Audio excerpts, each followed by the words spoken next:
Visit licensuraexams.com and try our samples completely free of charge. Hey there, therapists. Welcome back to another licensing exam podcast. I'm Stacy Frost, and well, today we're tackling something that Kristen emailed in about and wanted clarification on. We're talking about how to tell the difference between child abuse symptoms and separation anxiety disorder in kids. Now, I know what you're thinking. These seem like totally different things, right? But here's the thing. Well, sometimes the presentations can overlap in ways that might trip you up on your exam, and more importantly, in your practice. So let's break this down together, because getting this right it's really important for both your licensing success and for the kids you'll be working with. So first off, why is this even a challenge? I mean, you'd think abuse and anxiety would look completely different, but well, trauma and anxiety often show up in similar ways, especially in children. Kids who've experienced abuse often develop anxiety symptoms, and kids with separation anxiety can sometimes present behaviors that might make you wonder about their home environment. The key thing to remember for your licensing exam is that you're not just looking at isolated symptoms, you're looking at patterns, contexts, and the whole picture. Your exam questions are going to test whether you can think analytically about these presentations, not just memorize symptoms lists. You know what I mean? Let's start with behavioral differences, because this is where you'll see some of the clearest distinctions. When you're working with a child who's experienced abuse, you're often going to notice some pretty specific behavioral patterns that just don't quite fit with typical separation anxiety. Children experiencing abuse often show what we call regressive behaviors, and these tend to be more dramatic than what you'd see with separation anxiety alone. We're talking about things like a 7-year-old who suddenly starts wetting the bed again after being dry for years, or a 10-year-old who starts thumb sucking. These behaviors seem disproportionate to their developmental stage, right? Now, kids with separation anxiety might also show some regressive behaviors, but they're usually more situational, like they might act younger when it's time for mom to leave for work, but they're not showing these behaviors across all settings. Here's another big difference: the content of their play. Children who have experienced abuse frequently engage in play that has aggressive themes or inappropriate sexual content that's way beyond their developmental understanding. They might reenact traumatic scenarios without even realizing it. It's like their play becomes a window into their experiences. Kids with separation anxiety, their play might involve separation themes, sure, but it's more about reunion fantasies or fears of being left alone. You might see them playing house where the mummy keeps leaving and coming back, or they might create stories about lost animals finding their way home. The content is anxious, but not traumatic, if that makes sense. Here's something that really trips up a lot of therapists, both on exams and in practice: hypervigilance. Children who've experienced abuse are constantly scanning their environment for threats. They startle easily, they're always looking around, and they seem to be in this perpetual state of alert. Kids with separation anxiety can also seem hypervigilant, but it's specifically about separation cues. They're watching for signs that their caregiver might leave, not for general threats. So you might see them following their parent around the house, but they're not necessarily jumping at every sound or movement. The difference is in the breadth of the vigilance. Abuse, hypervigilance is generalized. They're worried about threats from anywhere. Separation anxiety hypervigilance is specific. They're worried about one particular threat, which is being separated from their attachment figure. Moving on to physical presentations, well, this is where things can get a bit tricky because both conditions can cause somatic complaints. But the patterns are different, and your licensing exam might test you on this. Children experiencing abuse might have unexplained injuries, and I'm talking about injuries in various stages of healing. Burns, bruises, and unusual patterns. These are the more obvious physical signs, but there are subtler ones too. You might notice poor hygiene, inappropriate clothing for the weather, signs of hunger or malnutrition, untreated medical issues. But then there are the psychosomatic complaints: chronic headaches, stomach aches without any medical cause, sleep disturbances. These can happen in both abuse and separation anxiety, but the timing and triggers are different. Kids with separation anxiety get physical symptoms too, but they're specifically tied to separation situations. They might get a stomach ache every morning before school, or they might throw up when mom tries to leave for work. The symptoms show up in anticipation of separation or during separation, not randomly throughout the day. Here's something that may come up on your licensing exam: the consistency of physical symptoms. In abuse cases, you're more likely to see chronic, ongoing physical complaints that don't have clear triggers. In separation anxiety, the physical symptoms are episodic and tied to specific situations. Now let's talk about context, because the family environment tells you a lot about what's really going on.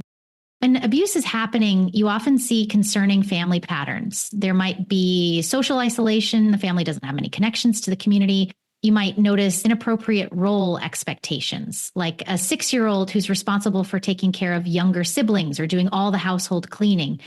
The discipline might be harsh or inconsistent, and there could be parental substance abuse or untreated mental health issues. But here's something that can be confusing. Caregivers involved in abuse are often defensive about their child's symptoms or injuries. They might give inconsistent explanations, or they might seem strangely unconcerned about their child's well-being. This is different from what you see in separation anxiety families. Families dealing with separation anxiety usually show appropriate care and concern. The parents are worried about their child's distress and want to help. Sometimes they might actually be reinforcing the anxiety through overprotection, but it's coming from a place of genuine care, not from a desire to harm or control. Separation anxiety often emerges after a significant life stressor, starting school, moving to a new house, parents divorcing, death of a grandparent. There's usually a clear precipitating event that you can identify. With abuse, the onset might be more gradual or tied to when the abuse began, which might not be something that's immediately apparent. So how do you actually assess for these differences?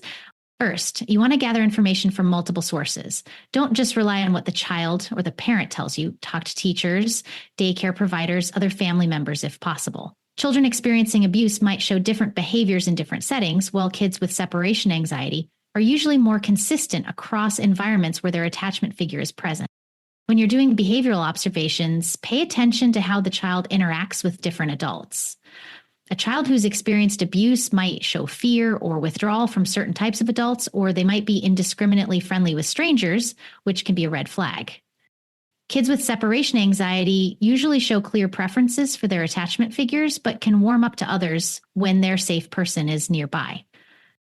Here's something that is really important: developmental appropriateness. Separation anxiety is totally normal at certain developmental stages. A 2-year-old having separation anxiety, that's expected. A 10-year-old having severe separation anxiety that prevents them from going to school, that's concerning and needs attention. Understanding the difference between these conditions isn't just about diagnosis, it's about treatment planning too. And your licensing exam might test you on appropriate interventions for each condition. Children who've experienced abuse need trauma-informed care. You're looking at therapies like trauma-centered cognitive behavioral therapy, play therapy that addresses traumatic content, and possibly family therapy if the non-offending caregivers are part of the treatment team. The treatment needs to address not just the symptoms, but the underlying trauma and safety concerns.